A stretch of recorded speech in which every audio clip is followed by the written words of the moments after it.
We're going to go ahead and continue the series on my son's van, and this has been going for some time. The last video that I shot, I was talking about the battery isolator, in which the isolator allows both of the batteries to charge, but they do separate whenever they're being used individually, one to start the vehicle and the other to run all the accessories in the back. But today we're into October. We're into the middle of October. We're actually into almost the third week of October, and that last video I shot was back in July. The series started in June, so it is going, a long process here, but we've got 5 days here of pretty decent weather, and we're going to try to knock out some of the stuff that we have been waiting on. And today, hopefully, is going to be the roof vent. Let's take a look at it. What have you been up to? I've been riding on a daydream. I apologize for some of the road noise, but we're going to have to deal with that on and off. This is a fantastic fan. However, it is damaged. The bracketry that holds the fan is damaged. I could probably repair it, but it's not going to do what we want to do, and that is allow a low mount vent that can be opened and drove down the road without the worry of rain coming in or anything like that. The only way that's going to happen is if we install a vent that's going to accommodate those things. Now, we do have a challenge here, and that is these ribs. Now, I know that some people cut the ribs out completely. Some people do like this guy did and install some sort of a buffer underneath. I haven't decided how I'm going to do it yet, but we're going to find out, both of us together. Now this is going to be a challenge because I have no idea what's in here or how this is adhered. It's like concrete or Bondo. So I don't know how easy it's going to be to take this stuff out, and maybe I shouldn't even be taking it out. We're going to find out though, again, together. I think this is Bondo. Man, is it thick. It's really thick. Maybe it's fiberglass. I have no idea. I mean, I see what they were trying to do. They were trying to seal it off to where they had a good mounting surface, and of course, again, the ribs came into play. So let's go ahead and start taking this apart. My son will be out a little bit later to help us out, but we're going to start on this on our own right now. Now on the inside, I still have this that's all exposed. Whenever we took the roof rack off, I had to get to the bolts, and I never did reinstall everything because I knew we'd have to take off yet another panel for this fan installation. So that's kind of where we're at here. I've got to take off all the bolts inside. I'll show you how the fan is broke and why it's broke. And I need to leave some of this exposed because we do have to run some wiring up to the fan and maybe to a couple other places, so we have wiring whenever it comes time to put some accessories in here. Of course, then we'll install the bed. We're going to have to find a place for his refrigerator. I would like to build a little box over here for him for his power cord. All that's coming up. But let's go ahead and get this fan disassembled. Here we go. I don't know what this is going to look like underneath here. I got all the screws out, and you're going to be the first to see it. Now, I see that there's a lot of plastic that's cracked. I also see that he never did put any covering over the heads of the screw, so I'm surprised it hasn't leaked. But let's see what this looks like underneath here. Well, he just used some wood backers, just like I thought, and it's amazing that the wood has lasted as long as it has. But then again, like I said many times before, this thing has been in climate control, so I already loosened underneath, and that's the hole in the roof. It's odd, and I don't know how I feel about it. So you're kind of getting my first impressions. Again, the wood backers, they're doing the job, so I may go back to these again, although this is, a little bit of height that I could get rid of, just a little bit, and all I'd have to do is just cut a hole, maybe, or I'm sorry, a slice right up the middle here. And if I did that, then I could fold these flat, but I'd also have to do some massaging here too, to where it would bend. Yeah, I knew that this was something that I would have to contemplate.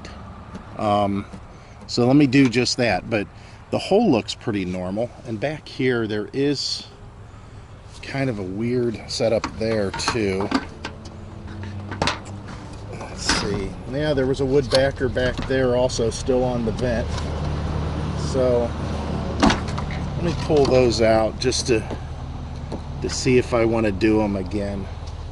I'm not 100% on this. I'm just kind of spitballing here to see what this wood looks like. God, it's very solid. It's definitely some sort of a marine wood. All right, well, maybe. I guess that's my answer, maybe. This is all new to me, just as it is to you, so let's see what we come up with here. I forgot I did want to show you this. There's the break in the fan, and there's another one right there. I can probably fix those if I take the fan out and I put reinforcements across the top, and I may do that because it is a fantastic fan made by Flexolite, which makes radiator fans for the aftermarket. It's a good fan, and it's just old. It's from you know, the 80s. That's whenever it was first installed, but it does work, and again, it's pretty strong. So I might try to fix that and maybe have it on hand for a later time for something else. But yeah, if I put this up, you could see the brakes real easy. All I'd have to do is just put some pieces of metal underneath here, obviously, on the bracket, and that's it. It would be fixed. It would be centered back up again. But we're wanting to put this other fan in. So what is this other fan that I keep on talking about? Well, let's go get it. This is what we got to replace what is already there. It's nothing with remotes or anything like that. Those are way too expensive. What we got is the cheapest one that they had in smoke color, because the van is dark. It is a 4-speed. The lid opening is manual. The controls are at the ceiling. And of course it has a built-in rain shield. They all do. And it's an exhaust only. So it'll only pull air from the van and exhaust it out. It's not reversible. You can't bring it in, which is not a big deal because he's got so many windows to choose from. The nice thing about it is this can be up when he drives down the road and nothing will come in. It will also allow him to keep it up maybe on a hot day and run it maybe on low. I don't know if the battery will last all day for that, but it will make it so if it rains, it's not going to be a big deal. Here's the fan itself. There's instructions and a kit that's down in this box here. That's not very much, but still, you can see a bunch of screws. There's some wire connectors, and of course the instructions. But you know, these are pretty straightforward. Of course, I'll still read the instructions. So let's go ahead and set this up on the roof and see what it looks like again on the mounting system the way it's currently configured up there. Here's the mounting flange that they give you, and you can see we're already about an inch above the height that it could be if we set it lower, if we cut the metal and make it lower. So let's go ahead and set the fan on here and see what it looks like. Here's the height that it would be at. Again, we can get it about an inch lower if we cut the metal and put it flush. It does clear the CB antenna, so that's nice. Your side's a little high, but it's up on the flash there, flashing, or it hasn't seated down in there. But yeah, this is something we got to contemplate. So let us talk amongst ourselves and figure out if we want to do this. We talked it over, and what we're going to do is clean all this up, obviously, because it's nasty, and we're going to go ahead and cut these ribs because the height is still looking a little tall from a distance. And again, this is supposed to be as stealth as possible, and I think that it'd be a good idea that we at least attempt to get it as low as possible. So no worries about using this in the future. We can just leave that for somebody else. You know, I didn't check underneath how much we have to sandwich everything, but I think we can cut down the flange quite a bit to accommodate it. Even if we can't use the flange that they gave us, the old flange, that's the inside flange, the finish trim, it'll do a good job. It'll do what I want it to do. So let's go ahead and get to cracking. What we're going to do is make a couple of cuts. I'll show you what that looks like for each of these ribs, and we'll have this all cleaned up too, so we can get this thing installed low. What I did was make a cut long ways here and then an L here. I did go over a little bit here because I let the blade wander when I made my first cut, but what I'm going to do now is fold this part flat and then fold this flat to where it's all level, and that way we have a piece of metal still that'll help support. So I'll show you what that looks like after I get it trimmed down. The sun's going down, the shadows are getting awful long, and we decided to go ahead and just fill these spots in here with urethane. You can see it's still a little tacky, and we've got to do some cleaning up so we can put the butyl tape down. We had to run to the RV store to pick up some butyl tape, and we were going to put a Eternabond over this, but they didn't have black Eternabond in stock there. So what we're going to do is just go ahead and try to put Dicor self-leveling. We did get black Dicor, and we'll see what we can do as far as the transition over to these and how well it turns out. I think it'll turn out pretty good, but we'll have to see. So let me go ahead and do some cleaning up, then we'll get that flange in here and get it secured to the roof with the screws that come in the kit, and then at that point it's just a matter of mounting the fan, and then we can finish it off inside to make it a little bit nicer by trimming the finish trim that's inside. Now as far as the wiring, even though there's wiring here, there's no power to it. I'll have to go ahead and accommodate that somehow at some point, but we're well on our way here. We had to have a lunch break and go run for those parts, but we're ready to finish this up. You can see we've got the Dicor self-leveling sealant on there. Everything looks pretty good. I don't see any place that is going to leak. We cleaned it up real well, and then I went ahead and put the terminals on the wires so we can set this thing down in here. Now as far as the curing time, you should read the tube for the instructions of the Dicor. I always have to refer to it, and even then I don't ever remember it. It takes 5 minutes for this to develop a skin. It takes 4 hours for this to become waterproof. As far as its curing time, it takes 48 hours for this to be 80% cured. This does not get cured for 30 days for 100% cure. So just be aware that this stuff is a little strange to use, but it will get the job done. Once it's sealed off, it's pretty good. So now we're going to lower this thing down onto the top here.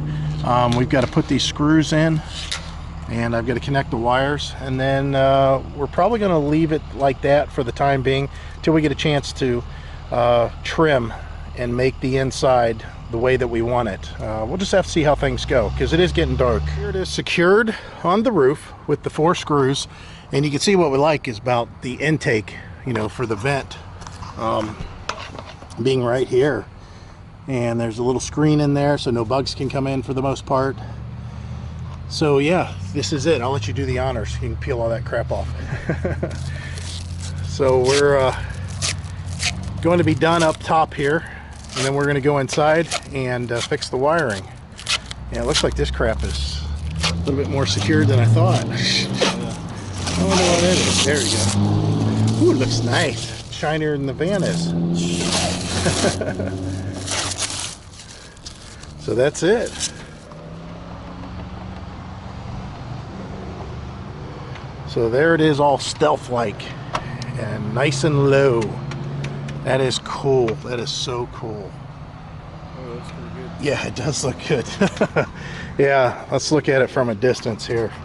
It turned out much better than I thought it was going to be as far as its profile. I mean, you got to remember, the alternative is like what we have, those big MaxxAir vents up there that allows the rooftop to stay open all the time. But this just looks like a little air conditioning unit or something that's up there now.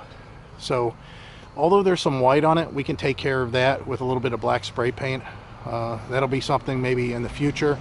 But we got to work on the inside and get this trim piece cut down to fit so we can start reinstalling everything. Pretty decent though. This is a nice fit. So let me see if I can get some power to it. Maybe we can hear what it sounds like. All right, so we got the top up, the fan up. It's kind of nice once you get it into position, lock it so it can't, you know, accidentally bounce its way back down. And we have a little rig job over here. I've got this little window cranked open, and I've got the piece of plastic that we peeled off of the lid of the fan shoved in there so we can see this. And we're going to go ahead and turn this on and get some power coming through here. You see how much air is coming in. It's not bad. This can definitely circulate some serious air in this van. We were trying it with the wing windows open. Of course, there's windows over here we can open. And just to give you an idea, that little window wide open is not providing enough air. And you can tell whenever I open this window by the sound of the fan changing, because the van's pretty well sealed off. So here, listen to the difference. And you can see the change in that. So, and there's even more. So it's kind of nice. This was actually the bathroom vent window that was here. But it's kind of nice because it's definitely pulling in some air. And it'll definitely keep it cool in the van. Now, the way that we do the bed up is hopefully going to be over here. So that window back there, if it's cracked open, should be able to draw air to keep it cool in this van overall. I mean, it is insulated pretty well. But we're going to have to finish out the trim another day. Not a big deal. We'll go ahead and just trim this down and then run the screws in that holds it in place. And we'll be done with it. And as far as the wiring, you know, we'll continue to play with that. I've got to change that entire junction box out for a good one that uses not the glass style fuses like days of old, but the newer style fuses. And this project is pretty much finished. So let's go on to the next step.